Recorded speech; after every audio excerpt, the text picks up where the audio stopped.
Bonjour à toutes et à tous et bienvenue dans un nouvel épisode des petites histoires de la taverne de la force. Cette semaine, nous allons parler du sabre laser noir. Mais comme toujours, après l'intro.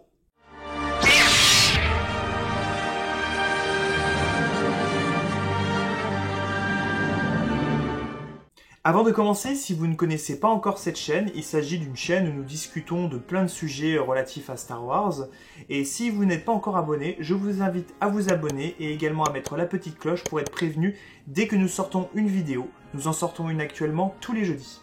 Et puis bien entendu, si à la fin de cette vidéo vous avez bien aimé, je vous invite à mettre le légendaire petit pouce bleu.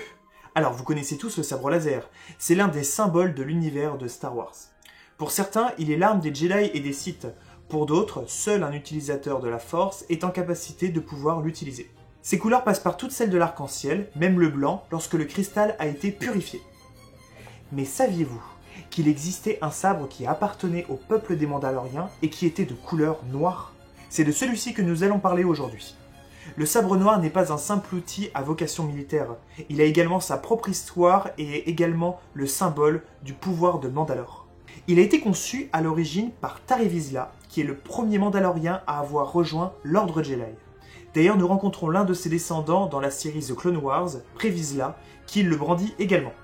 Alors, il faut savoir que ce n'est pas une arme qui s'est transmise de génération en génération à travers la famille Vizsla. À l'origine, il était gardé au sein du temple Jedi de Coruscant, puisqu'à la mort de Tarre Vizsla, l'Ordre Jedi a estimé qu'il devait rester au sein de l'Ordre.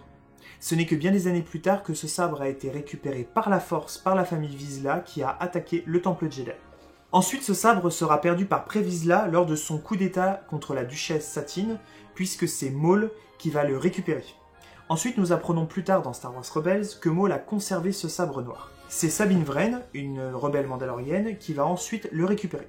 Elle le transmettra à son tour à Bo-Katan, la sœur de la duchesse décédée, afin qu'elle puisse réunifier Mandalore. Ensuite, vous le savez peut-être, mais Mandalore a été totalement dépouillé par l'Empire.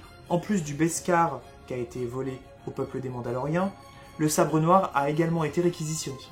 Mais on peut se poser la question, pourquoi toute cette passion autour de ce sabre noir et pourquoi les Mandaloriens prennent-ils autant de risques pour le récupérer?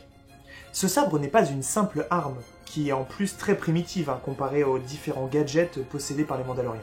Cette arme est surtout la représentation du pouvoir, puisque le Mandalorien la brandissant devient le chef incontesté et a la capacité d'unir à nouveau le peuple mandalorien et restaurer leur gloire d'antan. On pourrait donc assimiler ce sabre à l'épée des rois que l'on retrouve dans la légende arthurienne, vous savez, celle qui est prise dans le rocher et qui donne à son porteur la légitimité pour devenir le roi du royaume de l'ogre. Après tout ça, on pourrait se dire, mais où se trouve actuellement cette arme légendaire? Pour cela, il faut attendre quelques années après la chute de l'Empire. Vous voyez là cette arme brandie par le Moff Gideon dans la saison 1 de The Mandalorian? Moi je vous dis, ça sent une petite récupération de cette arme par un Mandalorien dès la saison 2. Après, on verra bien. Dites-moi en commentaire si vous pensez que, justement, les Mandaloriens vont pouvoir reprendre cette arme, et si justement, l'objet de la saison 2, ou peut-être de la saison 3, on verra, sera à ce moment-là de recréer un peuple des Mandaloriens à l'aide justement de cette épée. Cet épisode touche à sa fin, merci de l'avoir suivi jusqu'au bout. N'hésitez pas à mettre un petit pouce bleu si vous avez bien aimé cette vidéo et mettez en commentaire tous les petits points d'amélioration que vous estimez nécessaires pour que nous puissions améliorer nos vidéos prochainement. En tout cas, d'ici là, je vous souhaite une excellente semaine et je vous dis à la semaine prochaine pour une nouvelle vidéo. Et surtout, d'ici là, gardez l'esprit ouvert. Allez, salut!